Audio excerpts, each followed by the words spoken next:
Hey guys, welcome to my channel. आज हम lock के टॉपिक को कवर करेंगे, जिसमें हम उनके वर्क्स देखेंगे, उनका सोशल कॉन्ट्रैक्ट का नेचर क्या था वो देखेंगे, पॉलिटिकल अथॉरिटी का नेचर कैसा था वो देखेंगे।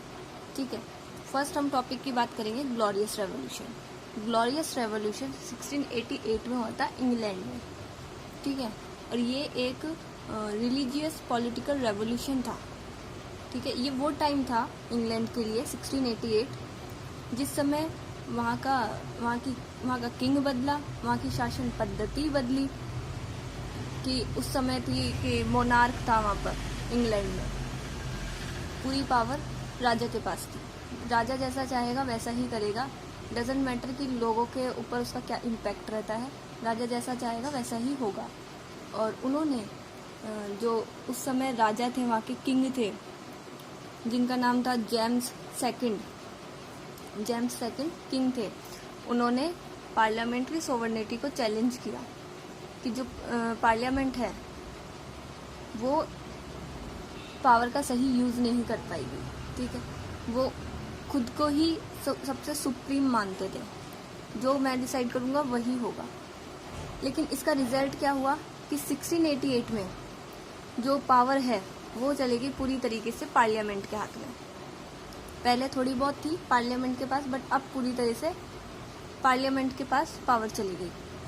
ठीक है, और मोनार्की खत्म हुई। अब जो राजा बना वो बना था विलियम थर्ड, और क्वीन बनी थी मैरी सेकंड। ये वो टाइम था जब इंग्लैंड में सब कुछ चेंज हो गया। और ये जो रेवोल्यूशन हुआ था, ग्लोरियस रेवोल्यूशन, इसमें ऐसा नहीं है कि बहुत झगड़े हुए हों या फिर किसी का खून खराबा हुआ हो, ऐसा कुछ भी नहीं था। शांति से जो हुआ था, शांति से हुआ था। अब हम बात करेंगे लॉक के बारे में। लॉक 17th सेंचुरी का इंग्लिश फिलोसोफर है। इनका बर्थ हुआ था 1632 में, डेथ हुई थी 1704 में। इंग्लैंड में डेथ हुई थी। इनके वर्क्स है 3 वर्क्स है मेजरली। वैसे फर्स्ट जो है लेटर ऑन टॉलरेशन, इनके 4 पार्ट्स हैं। सेकंड बुक है 2 ट्रीटीज ऑन सिविल गवर्नमेंट, जो 1690 में आई थी। थर्ड बुक है एसे कंसर्निंग ह्यूमन अंडरस्टैंडिंग, वो भी 1690 में आई थी। लॉक का जो सोशल कॉन्ट्रैक्ट है, जो 2 ट्रीटीज ऑन सिविल गवर्नमेंट है, इसके अंदर लॉक ने अपने सोशल कॉन्ट्रैक्ट के बारे में बताया है, ग्लोरियस रेवोल्यूशन को सपोर्ट किया है, एंड मोनार्की को गलत बताया है, रॉन्ग ठहराया है, एंड गवर्नमेंट का लिमिटेड रोल बताया कि गवर्नमेंट को लिमिटेड में रहना चाहिए, लिमिटेड रोल रहना चाहिए गवर्नमेंट का। और उनका काम सिर्फ इतना होना चाहिए कि वो लोगों के right to property, right to liberty और राइट टू लाइफ, इनको प्रोटेक्ट करे। और जब अगर ये गवर्नमेंट प्रोटेक्ट नहीं कर पाए तो लोगों के पास राइट टू रेवोल्यूशन का अधिकार हो, राइट हो रेवोल्यूशन का, कि अगर गवर्नमेंट उनके राइट्स को प्रोटेक्ट नहीं कर रही है तो राइट टू रेवोल्यूशन होना चाहिए लोगों के पास, ताकि वो गवर्नमेंट को हटा सके और उनके जो राइट्स को प्रोटेक्ट करे उस गवर्नमेंट को लेकर आ सके। ठीक है, लॉक को फादर ऑफ लिबरलिज्म भी बोला जाता है। क्यों? क्योंकि उनका सोशल कॉन्ट्रैक्ट लिबरलिज्म के बेसिस पर है। ओके, आगे हम बात करेंगे लॉक के सोशल कॉन्ट्रैक्ट के बारे में डिटेल में। अब हम बात करेंगे लॉक के नेचर ऑफ पॉलिटिकल अथॉरिटी का।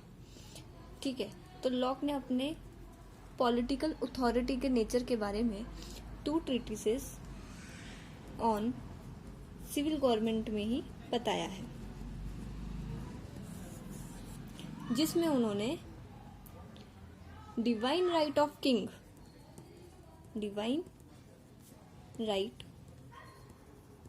किंग को गलत माना है, या नृपति के देवी अधिकार का खंडन किया है। ठीक है, कि जो किंग है उसको आप सबसे सुप्रीम अथॉरिटी मत मानो। लोगों के लिए ये बात बताई है जो लॉक का सोशल कॉन्ट्रैक्ट है उसमें, कि किंग को सुप्रीम अथॉरिटी ना मानकर, बल्कि लोग अपनी पसंद से जो अपनी सरकार होगी उसको चुनेगी, और जब उनके नेचुरल राइट्स को प्रोटेक्ट नहीं करेगी गवर्नमेंट, तो उनको राइट टू रेवोल्यूशन का राइट टू रेवोल्यूशन कर सकते हैं और उसको, उस गवर्नमेंट को हटा के जो उनके राइट्स को प्रोटेक्ट करे उस रिप्रेजेंटेटिव को लेकर आ सकती है। ठीक है, तो लॉ का ये पॉलिटिकल अथॉरिटी का नेचर है। अब जो ये पॉलिटिकल अथॉरिटी का नेचर है, ठीक है, तो गवर्नमेंट की जो गवर्नमेंट बनेगी वो किस तरीके से बनेगी? ठीक है, तो वो एक ट्रस्ट के रूप में बनेगी। गवर्नमेंट अथॉरिटी है वो ट्रस्ट के रूप में बनेगी कि गवर्नमेंट अथॉरिटी ट्रस्ट की तरीके के होगी। उसी तरीके का जो लोगों का ग्रुप है, जो हमने बात की थी, सोशल कॉन्ट्रैक्ट जो बनाती है सिविल सोसाइटी, उसके पास फिर राइट होता है कि अगर ये नहीं उनकी रिक्वायरमेंट को फुलफिल नहीं कर पा रही है ये ट्रस्ट, जिसको गवर्नमेंट अथॉरिटी बोल रहे हैं, तो उसको हटा सकती है। ठीक है, तो ये है लॉ की पॉलिटिकल अथॉरिटी। अब हम बात करेंगे नेचर ऑफ सोशल कॉन्ट्रैक्ट के बारे में।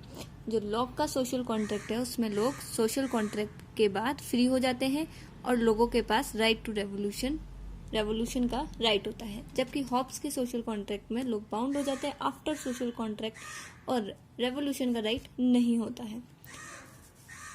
अब हम बात करेंगे कॉन्ट्रैक्ट के एग्रीमेंट की। कितने स्टेजेस में कॉन्ट्रैक्ट का एग्रीमेंट बनता है?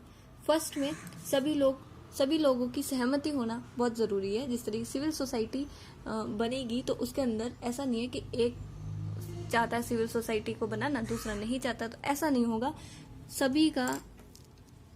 सभी की सहमति होना बहुत ज़रूरी है, ताकि जो हम सिविल सोसाइटी बना रहे हैं उसमें सबकी सहमति होना ज़रूरी है, ताकि जो गवर्नमेंट बनाएंगे वो हमारे नेचुरल राइट्स को प्रोटेक्ट कर सके। ठीक है, तो कंसेंट होना ज़रूरी है, तभी सही रिप्रेजेंटेटिव आएगा और हमारे राइट्स को प्रोटेक्ट कर सकेगा। ठीक है, हमारे राइट्स तभी प्रोटेक्ट हो पाएंगे। सेकंड स्टेज में होगा जिसमें मेजॉरिटी से लेजिस्लेटिव और उसके अलावा जो और इंस्टीट्यूशन को इस्टेब्लिशमेंट हो सके। ठीक है, majority legislative and other institution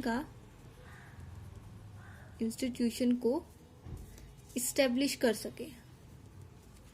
ठीक है, थर्ड स्टेज जो होगी उसके अंदर जो प्रॉपर्टी का ओनर है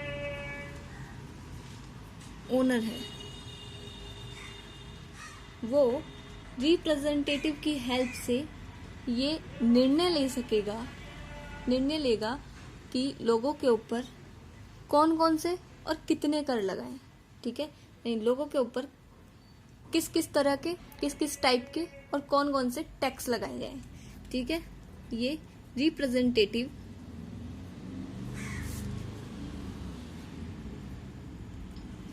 की हेल्प से ये डिसाइड करेगा कि लोगों के ऊपर कौन कौन से टैक्स और कितने लगाए जाए, ये प्रॉपर्टी ओनर डिसाइड करेगा। ठीक है, थर्ड में जो सरकार गवर्नमेंट बनेगी वो 3 तरीके से बनेगी। एक होगी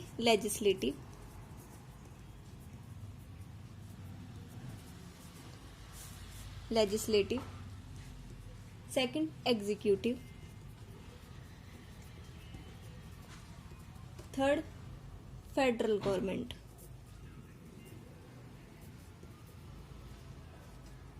ठीक है, अब इन तीनों को क्यों बनाया जाएगा? ताकि जब पावर का सेंट्रलाइजेशन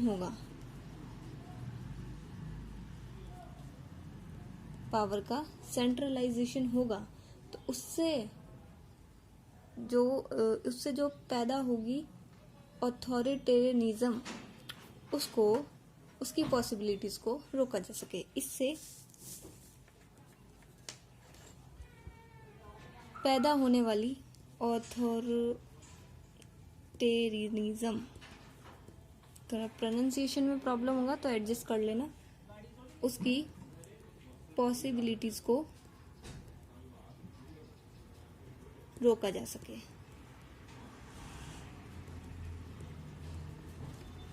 तो ये होगा लॉक का नेचर ऑफ कॉन्ट्रैक्ट। ठीक है, आई होप समझ में आया हो। नहीं भी समझ में आया तो मुझे कमेंट सेक्शन में बता देना, जो भी क्वेश्चन हो, जो भी डाउट हो। ठीक है, अब हम बात करेंगे की पॉइंट्स की। एग्जाम में, ज़्यादातर एग्जाम्स में होता है जो की पॉइंट्स अब मैं बताने वाली हूँ, उसमें डायरेक्ट क्वेश्चन के अंदर आ जाता है, तो उसको तो करेक्ट करना ही है। तो की पॉइंट्स हमारे कौन कौन से होंगे? ग्लोरियस रेवोल्यूशन,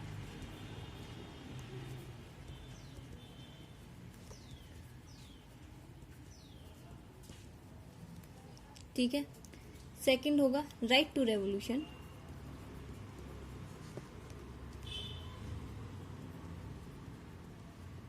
थर्ड होगा जो लॉक की एज है उसको गोल्डन एज बोला जाता है, लॉक का जो टाइम पीरियड है उसको।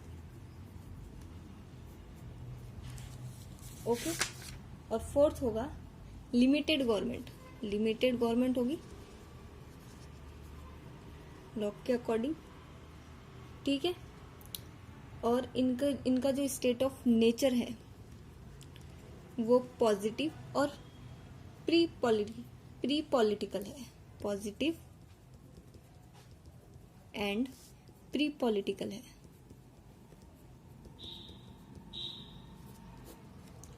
ये की पॉइंट्स होंगे। आई होप यहाँ तक समझ में आया। अगर समझ में आया तो लाइक, शेयर, सब्सक्राइब कर देना, और कोई क्वेश्चन हो, डाउट हो, कमेंट सेक्शन में पूछ लेना। Thank you so much.